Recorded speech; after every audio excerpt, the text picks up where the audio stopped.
السلام عليكم، شلونكم يا حبايبي يا أحلى ناس. اليوم جبت لكم طريقة ريزو كلش سهلة طبعا، وطعمها يجنن. فالشي كلش طيب وطريقتها سهلة. بس هنا أنا حبيت أشوف لكم إياه شلون مقرمش وشلون شكله يجنن. باع اسمعيلي القرمشة فالشي روعة. طبعا الطريقة كلش سهلة ومو مكلف.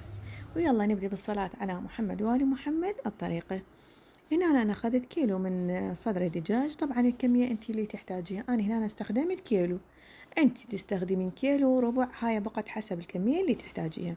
طبعا وريزو طعمه يجنن، يغنيك عن الجاهز والمطاعم، فالشي تحفة. هنا مثل ما تشوفون قطعت على شكل أصابع خشنة، يعني أصابع كبار. وبعد ما أكمله راح أحضر التتبيلة مالتنا. هنا أنا حضرت بابريكا خشنة وبابريكا يعني مطحونة، عادي إذا عندكم بس مطحونة مو إلا الخشنة، وثوم باودر وبصل باودر وقليل من الهيل و... وكاري ودارسين. راح أذكر لكم إياها البهارات بصندوق الوصف. هنا بعد ما ضفت هذه البهارات هسه راح أخلطها، وراح أضيف عليها ظرفين من الماجي. الماجي راح ينطيها نكهة كلش طيبة. طبعا جربتها أنا بدون ماجي ما انطاني نكهة الجاهز، وهاي ريحة يعني الجاهز من يجينا ريحته فشي حلو. بس هاي البهارات ما انطتني، يعني صح هي طيبة بس اكو ريحة خاصة بالجاهز. من خليت الماجي انطتني نفس النكهة تماما. وهسه راح اخلطها واقسمها الى قسمين. قسم راح احتاجه للخلطة هاي اللي هسه عندنا السائلة، وقسم راح يعني اخليه للخلطة الجافة، راح تشوفونه بالفيديو. قسمتها هنا قسمين. وهسه راح اضيف عليها حبة وحدة، قطعة وحدة من البيض. آه اللي يقول البيض يصير زفر، ابد ما راح يصير زفر. هنا راح اضيف له آه نص ليمونة، راح تقضي على الزفر تماما. واذا ما عندكم ليمون ممكن نص ملعقة او نص خاشوقة من الخل الابيض، تقضي على نكهة الزفر نهائيا. واذا ما تردون يعني تضيفون بيض ممكن تضيفون قليل من المي، بس طبعا البيض انطى نكهة وهشاشة كلش طيبة. هسه راح اخلطها خلطة زينة. اذا شفتوها يعني ما تكفي المقدار عندكم ممكن تخففوها بشوية مي، يعني تقريبا خاشوقتين 3 زيدوها مي. وهسه راح اضيف قطع الدجاج اللي جهزناها، واغلفها بهذه الصلصة تغليف كل زين، بحيث اتأكد انه تشبعت تماما. طبعا كان المفروض اني اضيف الملح ويا البهارات، بس اني نسيت اضيفه ويا البهارات، فهسه راح اضيف الملح. اتمنى اذا وصلتوا لهنا وعجبكم الفيديو لا تنسونا باللايك، لان اللايك يصعد الفيديو اكبر عدد من الناس ويستفادون منه، وبنفس الوقت يصعد القناة. واذا اول مرة تشوفون القناة اتمنى تشتركون بالقناة.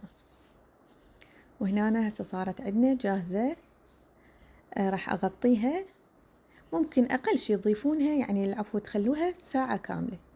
أنا راح أسويها من الليل يعني بحيث تشبع تماما عندنا بالصلصة.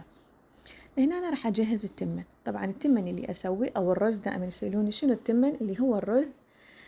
طعمه كلش طيب، أطيب من الجاهز بهواي. الجاهز يكون يعني بس تمن وكركم كأنما تمن مال كبة، بس التمن إذا سويتوه بطريقتي يعني فشي كلش طيب. خليت قليل من الزيت وبعد ما حمى، طبعا كمية الزيت اللي انتو تختاروها. أنا دائما أخلي كمية زيت قليلة بحيث يكون شوية الأكل عندنا صحي. وراس من البصل أو حبة من البصل قطعتها مكعبات، وبعد ما انحمست وأخذت لون ذهبي هسه ضفت ظرفين من الماجي. استخدمت أنا هنا كيلو من التمن، انتو إذا تضيفون أقل تخلون ظرف واحد. وبعد ما خليت الماجي هسه نص ملعقة ونص خاشوقة من الكركم ونص خاشوقة من الكاري. وإذا عندكم هيل مطحون شوية رشة هيل مطحون، يصير التمن يعني نكهته وطعمه كلش طيب. الجاهز اللي نشتريه أبد مو طيب، اللي يعني ناكله بالمطعم أو نوصيه مو طعمه مو كلش طيب. سووه بهاي الطريقة راح يصير عندكم يجنن. وهسه راح اخلط البهارات حمسة بسيطة ويا البصل. طبعا اول مرة البصل ياخذ لون ذهبي يلا احمس البهارات، لان البهارات اذا زادوا الوقت الحمس يعني راح تاخذ نكهة تحترق تصير مو طيبة. فحمسة بسيطة بس أريد ريحتها ترجع ونكهتها ترجع بالحمس تصير روعة. التمن هنا أنا غاسلته وناقع تقريبا نص ساعة، وبعد ما نقع هسه راح أضيفه على المواد اللي ذكرناهن، وخلطة زينة للتمن بحيث أتأكد أنه كل حبات التمن تغلفت بالمواد اللي ذكرناها. خلاص هسه راح أضيف المي أضيفه بحيث يكون يغطي التمن تماما، بس ما نخلي كمية هواية، يعني تقريبا مقدار أنه يصعد عن التمن مقدار سنتيمين. خلاص هسه مثل ما تشوفون هاي الكمية. هسه راح أضيف خاشوقة واحدة من الملح، وخلاص صار عندنا التمن جاهز. راح أغطيه وأتركه تقريبا ربع ساعة. خلاص هسه التمن جاهز. هسه نرجع نسوي الخلطة مالتنا مالت الريزو.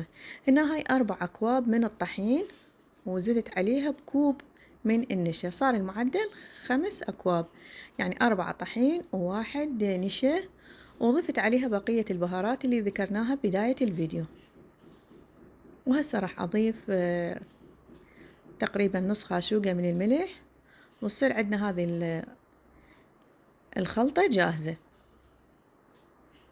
ناخذ هسه قطع الدجاج اللي جهزناها بعد ما تبلت وشبعت تماما، مثل ما قلت لكم يعني كل ما تبقى بهاي التتبيلة تصير أطيب. هسه راح أغلفها، كل قطعة أخذها أغلفها بالطحين تغليف تام، بحيث تصير عندي طبقة حلوة من الطبقة العفو من هذه الخلطة. هسه راح أخذها من الطحين، وهنا أنا جهزت مي بارد، يعني قد ما أقول لكم مي بارد مي بارد، بحيث مثلا إحنا نسميه مجرش، أو إذا تضيفون عليها مكعبات ثلج يكون أفضل. وأخذها من الطحين وأضيفها بالمي البارد، الماء المثلج، وأكمل بقية الكمية بهذا الشكل. هسه أنا راح أسوي وياكم بس 3 قطع على مود الفيديو لا يكون طويل عندنا. نفس الطريقة أغلفها تماما وأخليها بالمي البارد.